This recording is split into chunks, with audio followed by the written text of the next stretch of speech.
Welcome, everyone. Exciting to have Michael Escobedo back on. Michael is the founder of Bricksy, a digital marketing agency helping local service-based business scale through content, SEO, and automation. He's also a business development manager at Hummingbird Growth and Automation, where he helps business-to-business clients, especially in finance, build a scalable outbound system. In our preparatory call, he shared how he has been building AI agents to streamline lead generation and internal workflow since 2022. Michael, welcome to the show. Thank you, Enrique. I appreciate it. So, Michael, what inspired you to co-found Bricksy, and what key problems in marketing were you trying to solve when you started the company? Yeah, one of the biggest things that I noticed when I started Bricksy was my previous work. It went from more so the content marketing side of things on the visual side. And I realized, hey, if you want to help companies out, even more so, of course, we live in a digital visual aid where having high quality images, high quality photos definitely get people in the door. But I realized, that is marketing. And if you really want to help a business grow, you need to focus more on the lead generation. And there's lead generation sales. And there's definitely a big difference between the two. So kind of just, seeing more on the inside of businesses and understanding what they really need. And then from there, kind of really just identifying the point in time, when I started Bricksy in 2022, everything was changing, post pandemic, we were kind of on a high for a sec within marketing and overall just business, local businesses. 2021 was a really good year. 2022 was a good year, but I was able to kind of see things were starting to taper off just because, people weren't able to support small businesses like they were before, and just understand, okay, what is the future? What does that trajectory look like? And so that's when I dove more into the AI side of things within automations and really understanding the skeleton of different workflows and how those work and why they need to work. And I contribute a lot of that success to previous to the pandemic, 2019, I actually worked as a UX designer on an app. And that was really cool, really challenging, but it made me focus on, okay, page by page, button by button, what is this user going to be doing to get to this certain area? When you're developing an app, there's about a million different touch points you have to press on. And so I contribute a lot of my thinking towards those days when I was trying to build the UX for that app, because it made me think of the user experience and automations. Very much so, it's maybe not the user experience, but it's that AI systems experience to be able to get to the correct endpoint. And what were some early challenges you faced building a consistent lead generation for your own business and for your clients at Bricksy? Yeah, I'd say one of the biggest was just the changing landscape of AI and automation. AI came out huge, came out swinging really when ChatGPT 3.5 hit the market. That's when everybody all of a sudden was aware of AI. And, that people still think of, when they think of AI, they think of ChatGPT or one of these large language models. But AI has been around, as for a couple decades, massively on the digital and business scale. But yeah, kind of just understanding like what a business needs, what the market is giving them, and then trying to create something for that was really like kind of my endpoint. And you have worked with a wide range of industries, from e-commerce to medical devices to financial advisors. What patterns have you seen, and how different sectors are adopting for or resisting AI in the marketing? Yeah, no, I've worked across multiple industries, and it's luckily my position as being, the marketer or, not necessarily head of sales, but somebody that's working in the sales department. You're typically working directly with the CEO of a company or the owner of the company. And so I kind of get to hear exactly from their perspective what is going on within the business. And I would notice within the AI automation world, the quicker ones to adapt were teams that were more sales focused, because they understood, hey, if I'm more efficient within my workflow, I can reach out to more people, I can close more sales, I can grow revenue and ultimately increase how much money I make. And so I definitely say, sales teams adapted to AI pretty quickly. I mean, you look at Zapier. Zapier has been around for a pretty long time, and that's just a heavy duty AI tool at the end of the day. Some of the industries that were resistant back to, medical devices. I was recently at a medical device conference, and it was AI with medical devices in 2026. And within the first day, I noticed, man, a lot of these people are behind the curve on AI tools. They're trying to implement very basic functions that weren't very strong, didn't have a good infrastructure, that weren't going to be able to help grow their business or even really help grow their skill set. Because I think you could use AI to help grow your business in certain workflows and efficiencies, but then you could also use it to become better at your job, because then you better understand the product or the service that you're selling. So like medical device, I know it's, man, they're really behind the curve on that. And then simple, I worked in the hospitality industry for a while on the marketing side. And that was one they're, super rigid on trying to adapt new systems, just because, mostly hospitality, restaurants, hotels, it's built off manpower. If you have the right managers in place, the right employees in place, you're going to grow your business. But this AI wave came and they didn't really know how to operate it. People that own a restaurant, they like peck on their phone, so they're not just the most adaptive to the digital world. So it's been interesting to see, the ebb and flows between different industries of how they pick up AI and how quickly they pick up AI. Very interesting. I heard you achieve a remarkable SEO result for a client going from page 44 to page 1 on Google. Can Yeah. you walk me through that story? What strategy made that success possible? And what do you learn from it? Yeah, definitely. That was a big moment in my working career for sure. One of the biggest things was the service that they provided was high in demand. And so they had no SEO base, they had a very poor website, no digital footprint at all. And so once we literally just created a baseline, it started to grow the Google rankings, and just not even necessarily the Google rankings, but their availability to take on more clients and service more people, because they were in a hotspot area where their service was high in demand. And so it wasn't necessarily a cheat code, but we're like, cool, if we just get in front of the right people, we're going to increase our rankings on every single platform. And we did, which was really cool. But that was one thing, I had a mentor that helped me out with that. That was one of my first big SEO projects. They took me under their wing. I met with them twice a week to really figure out how to operate that website so it could rank high in SEO. And this was 2021, and of course, so many things have changed within the SEO landscape since then. This was maybe at the tail end when just SEO would get you ranking. Now there's, AEO and all these different AI areas that you need to start ranking in. But at the time, it was just search engine optimization. And there's also, SEM, search engine marketing within Google Ads, which we dabbled in a little bit. But with SEO is just a lot of brute force almost. We had a very robust website. It was massive. We did a few different cheat codes. We had a sales team. And so we built out direct URLs for each sales member. And that helped increase the amount of clicks, because they were using AirDrop on their iPhones to send links to potential clients. Or just texting them through email. So we're utilizing, just some like grassroots, strategies to help increase rankings just based off clicks, but then also kind of sticking to the books in a very traditional SEO sense. It went very well for us. And that was a thing, again, like from page 44 to page 1, that's all well and good. But what it did in sales was much more better than any just ranking. We really grew the company that year till the year after, we ended up starting a second company based off the demand of a business that was kind of on the side of what we were doing, which was really interesting. So that was definitely an eye-opening experience for me. And based on your experience, why do you think many businesses struggle with inconsistent lead generation? Are there common mistakes or misconceptions you often see among co-founders trying to generate leads? Yeah, I would say the biggest is they have too high expectations for what a marketer or a marketing team could supply on a short time period. A good rule of thumb that I always tell people is don't dive into marketing until you can afford 3 months of marketing up front. If you can't afford 3 months of marketing up front, your 2 month to month cash flow is too low for you to even consider diving into marketing heavily, because at that point, it's like you're living and dying. And if you're living and dying off marketing, you better tighten up your operations. You better figure out the cogs in your business first. Marketing is a lot of times a supplement to a business, and it's you could say it's mandatory to have, but in many ways it's a extra layer of your business that is not always available to some. And so I'd say business owners that have unrealistic expectations, especially with a minimal budget, it's going to be hard to be successful. You really have to understand things take time, and if you don't have time on your side, it's going to be expensive.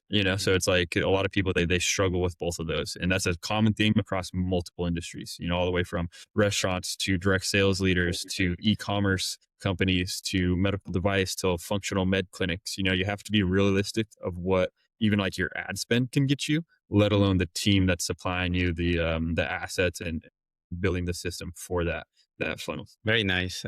Very nice insights. And what current marketing or technology trends are you most excited about? For instance, how do you see marketing automation changing the way companies generate and nurture leads? Yeah, I'm really enjoying to see people are finally building out, skeleton to their business. And what I mean by that is, back to Zapier, understand how Zapier works. You literally can create a tree of automations to streamline very simple processes for you.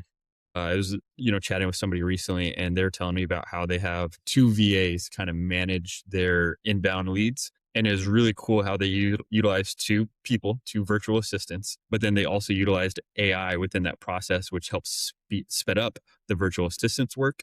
And so then their response time was super short, but then they were also really accurate with what they were going after because they had two different virtual assistants with the help of AI contributing to their response time. But overall, I don't know what I'm most excited about because I feel like AI is on faulty ground right now.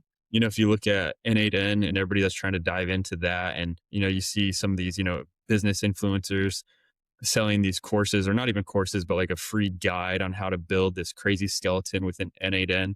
And like there's certain platforms, Python's another one. You have to know what to do within, programming, coding, and building those systems. It's not as simple as plug and play. And I think a lot of people think right now AI is plug and play. And it's like, no, you have to have years of experience to be able to build out these really robust systems. And so I think people, again, they're just, they have an unrealistic perspective and point of view on how to implement AI, where, yeah, I think it's kind of on faulty ground. 2025 was a defining year. A lot of AI systems failed. A lot of people wasted a lot of money. And 2025, people were spread thin on cash. So for them to lose money with their marketing and just overall business initiatives, it's kind of a scary thought because now everybody's reluctant to dive into AI. So in many ways, I think the power of humans is definitely coming back. 2025, people said AI could do this, AI could do that, and that wasn't the case. And I think now people are gaining more respect again for having the human, not necessarily in office, but kind of in the pocket operating for them. Where, yeah, I'm not too sure where the future within AI and business is ultimately going to go because I think a lot of infrastructure is being built. They're going to collapse by the end of the year. Nice, very nice insights. Our podcast audience is interested in software development as well. How do you see the intersection between software development and marketing in driving consistent lead generation? Gosh, I mean, so I would shout out to Claude Code. I think that's absolutely changing the game right now. I think a lot of people that are adapting and learning Claude Code right now are able to implement not necessarily simple systems into their marketing process and just overall strategies. But Claude Code is about as easy as it gets to as sophisticated as product as it can create. I'm not the most familiar. I've built websites for a while. I'm not the most familiar with WordPress. It's something that I've built websites in there, but it just takes so long. And it's kind of not necessarily basic within function, but it doesn't really work within my workflow. And understanding and utilizing Claude Code to help redesign a website that I'm working on in WordPress has been really nice, really comforting. It gives me more confidence to kind of dive into it because that has bridged the gap between my skill set and the product that I'm trying to create. And so I think Claude Code is going to help a lot of software developers or people that are not even necessarily software developers be able to create these really awesome systems for their businesses that then could scale and continue to scale, not just have a burst, one thing breaks, and then things fall off. Tell me about your work with Hummingbird Growth and Automation. What kind of growth challenges are you solving there, and how does that experience complement what you're doing at Bricksy? Yeah, that one's awesome because it's in many ways, it's a hardcore sales job and I love it. So it keeps me really sharp, helps me also understand when you're selling to somebody, you want to identify their pain points. And so when you identify their pain points, you kind of get a feel for where the market is at. And with Hummingbird, 90% of our clients are financial professionals. And so really understanding where people within finance are at right now gives you the third eye to how the rest of the economy and different industries are going. But that is a system that we have created. We've been around since 2019. It's not fully automated, but it's about 95% automated. And so it's pretty cool. We just help create conversations for you on LinkedIn and help generate meetings booked on your calendar. And so if you are a person that is within sales, B2B sales specifically, it works really well because we can use Sales Navigator, which is on the back end of LinkedIn, it's the premium service, which is an awesome tool. Anybody within marketing, get familiar with LinkedIn Sales Navigator. Understanding how that works and how you can use it for your own marketing is huge. Even if you just use it as data collection, LinkedIn Sales Navigator is a beast. But we utilize that, build out these lists, and then we target individuals based off of who you're going after and who you're trying to sell to or work with. And it's been cool. It's been a fun job. I'd say some of the challenges is just understanding, again, where people are at within the market right now, or I guess I should say just the year of, some people, their funds are low. And so they can't dump a few $1,000 into something that they've never used before or don't truly understand the value. And so that comes in where you just have to communicate to them, hey, we have an 85% retention rate, that's a really high retention rate, because it does work, but working with financial professionals, anything automated a lot of times isn't in compliance. And so letting them know how we can not necessarily work around compliance, but how we are compliant, is its own skill of itself, because financial professionals, they're very straight edge. And so it makes me really not focus on the product that we're supplying, but more so what we can do for them and kind of seeing the routes that they take. But it's been the end of the year was really strong. We had a good January, not the best February. February is always a pretty tough month within a lot of different sales. And then things picked up in March again, which is cool. But we're doing pretty well right now. It's one of those things, of course, we could do a lot better. For us, it's just getting in front of more people, just like, any lead generation company. We're a lead generation company, but we need more leads always. And so that's kind of one of the biggest things we're working on right now. And can you share a personal success or failure story in marketing that taught you an important lesson? Gosh, that's a good question. That's a really good question. Gosh, I'm trying to think. Maybe a campaign that didn't go as expected, or any other. Yeah, I would say, I mean, back to AI and like infrastructure is kind of crumbly, and I was trying to use AI a little too much and using it to respond automatically to Google reviews. And it wasn't that the AI didn't do its job, but it wasn't the response. It was responding in a very harsh tone. And so I trained an AI agent incorrectly on maybe the worst platform to do that, Google reviews, because that can make or break a business. And the agent was super harsh. And that was a situation that I noticed was happening, and I tried to correct it as much as I could. Kept having issues with it. And then the owner just reached out to me and said, hey, what is going on with our Google reviews? And I explained to her everything that was happening. And obviously they were not happy. So I had to manually go back, delete everything, re-respond, which again is not a good look, to the customer from a business. But we're completely transparent. And in that moment, it was a thing that we were able to win back a lot of customers, and we didn't really necessarily lose customers, but it was another opportunity to re-engage with customers. And so I would challenge a lot of people, especially local businesses that rely on Google reviews, dig back into your Google reviews, re-engage those leads. If you go back 2 years from now, a customer that left a review, go back to that review, comment back, see what they're up to, invite them back in, whether you have a restaurant, whatever it may be, barbershop, go back to your reviews. Those are as warm of leads as possible. And so re-engage those. So I would say that was a good learning lesson. God, and just in general, just own up to your mistakes. There's a couple of Facebook ad campaigns that I completely botched. And so the individual I was working for, I just told them, hey, that's on me. Don't pay me this month, because I see the long term, of this position, and I want to be a part of this. But that was totally on me, and stuff like that. Once I did that, I was his guy for the rest of the time that I worked there. He appreciated me, went above and beyond for me because I owned up to my mistakes. And that was the thing, especially at that time, I did not have a lot of money to give up a full month's pay, but I knew that was the right thing to do because I knew the next year was going to be a really good year. And so just own up to your mistakes. Being transparent with the customer is huge, and re-engaging old leads, get back into the pocket, talk to people again, If you were a guest on this podcast, what unique insights or story do you think will most resonate with our audience of co-founders and business owners struggling with lead generation? Yeah. Don't become AI drunk. That's a new term my girlfriend and I have been using. People are AI drunk. And it's interesting. They think AI is going to completely build their company and or their lead generation channels. And that's really not the case. Your AI is going to be an intricate part of it, but you need to have the individual behind that machine to be able to power it properly. And then just biggest thing, if you're an owner, CEO, founder, don't be afraid to talk to the customer. I've been hearing from a lot of founders and CEOs lately, why are they reaching out to me? Somebody else on the team should be handling that. I don't want to be talking to them. And I think that's an issue. I think that's a huge issue when a founder is not willing to take a call or a meeting with a paying customer, or even, a potential investor, something like that. If you think it's a bad look because that shows that you don't have a team around you to do so, I think that's completely wrong. I'm not completely wrong. It's very situational. But my point with that being is, if you have an issue, get in front of it as the owner, CEO, founder, and talk to the customer, get out in the trenches, understand what's going on, re-engage your staff that is dealing in that department, and not necessarily retrain them, but train with them. You need to learn just as well as they do. So then you could better understand their different functions. A lot of managers and, founder CEOs, they micromanage their team, and there is power within that, but it depends from which point of view you're doing that. If you're just micromanaging mistakes, you're micromanaging backwards because you're reactive. But if you micromanage from a standpoint that helps push that person forward because you understand the process so well that you can give them little tidbits here and there that'll help with the next step they're working on, I think that's super powerful. But when managers are only there making corrections and hovering over somebody, one, you're not gonna get the most out of that person. But two, you're in a reactive state. And then everything you look at, you're like, how can I fix it? How can I fix it?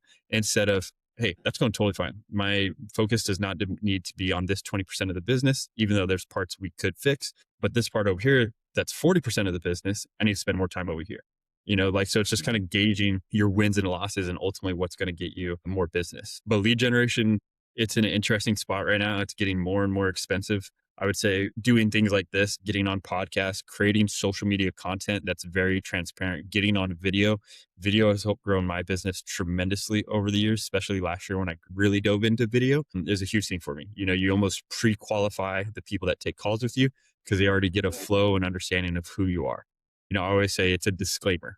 Use this as a disclaimer. So then when we hop on a call, nothing catches you off guard. If you think that I talk fast and I move all around a whole lot, it's like, well, yes, you've watched 25 videos of mine. That's a good thing. So when we meet in person, you're going to understand that's just who I am. So use it as like kind of like that disclaimer. Don't be afraid to talk to the customer. Don't be afraid to get in front of the camera. And reward your team. You let them know when they're doing a good job. And, there's no better incentive than cash. Don't be afraid to pay them extra little bonuses here and there. Because that goes a long way. When you pay somebody cash meaning, however you pay them, when you incentivize through money, people are going to work so much harder for you. People always need money. They don't need free food. They don't need a one night stay that you use with your points to get them a hotel or whatever. Give them money. Give them something that will benefit their life. They don't need a new camera lens, and so the new camera lens is $2,800. How about you just give them $2,800? That pays their rent for a month and then also their car bill, stuff like that. And no, thank you for those insights. And what does the next chapter in marketing looks like for you, especially when it comes to moving past inconsistent lead generation? Where should businesses focus in the next 5 years to keep their lead pipelines healthy? That's definitely a industry by industry question. And I would say, one of the industries I'm working in right now, the health and wellness industry, I'm a co-founder of a red light therapy company. So we sell the devices, and it's something that, red light therapy is still very new to the general population. And so we're focusing on education. So if you have a product that people are not the most familiar with, utilize education to fit a demand. So educate people on what they could use it for and the benefits that will be driven from that product. Focus there. And then I would say other industries, back to hospitality, because I know that so well, is get back to the grassroots marketing. Get back out in the community, do little pop-up events here and there. Have like a street team that gives out flyers and little promotions. Those days they're not dead. They might not seem like they're the most useful, but if you have 1,000 flyers that cost you literally, $5 to print, and then you have one employee hand them out for, 2 hours, that employee costs you, $20 an hour, that's $40. Your spend is at $45. You hand out 1,000 flyers, and you get 5 people to come in. And your average customer is, let's just say $50, 5 times 50, $250. It costs you $45 to make $250. And again, you're following with that random equation. Don't be afraid to, get back in the community, kind of put your money where your mouth is, and just be a normal human being again. I think the next few years, digital marketing is going to take a massive, how would I say this? There's going to be a massive adjustment within digital marketing. And I say that based off of Meta acquired Manus, 5-6 months ago. I think Meta, the ad manager specifically, is going to be so driven by AI that there's not going to be a lot of paid media positions within, smaller businesses like there has been in the past. They're just going to utilize the AI functions within the ad manager. And I think just overall, Meta in general is going to be very AI focused. So be adaptable, but don't necessarily think like, this person's position's at jeopardy right now because these new tools are coming out that are supposed to cut out a person, because at the end of the day, somebody has to implement the tools. So have specialists in those areas. I hope that makes sense. Kind of went all over there, but yeah, just be adaptable. I think the next few years are going to be pretty tricky within marketing. Things are going to get tight. Gas prices are through the roof. We have, just in general conflicts going on we have a lot to work with. So to be authentic to you and your business, and just kind of, in many ways it sounds crazy, but like hope for the best. Positive energy brings good energy. But don't think, oh, that doesn't work for me. Because it's like, well, it might not have Meta ads don't work for me. Well, it's like, well, tell me about like what was your offer when you tried Meta ads? You know, what was your targeting like? Who was running these ads for you? What was the creative? You know, like there's so many questions that I could ask to why it didn't work for you instead of thinking like, hey, let's, you know, Meta ads are crushing it. We've done it before. You know, I'm pretty sure we did it wrong because we got no return and we only lost money. But if we get the right people in place, maybe we can make money. There's other people in our industry that are utilizing them and it's working. That it's got to be a me problem, you know? So I'd say just again, owning up to what is going on, being adaptable. Yeah, just get back to grassroots. I can't hit that hard enough. Grassroots marketing is kind of start local and then build out. Whether you're a big econ company, whatever it may be, start local and build out. Excellent. Well, thank you, Michael, for your time today. That was incredibly insightful. I appreciate your openness and example, and wish you success on your endeavors. So, thank you so much for being here today on the podcast. Most definitely, Enrique. This is a blast. Thank you. Thank you.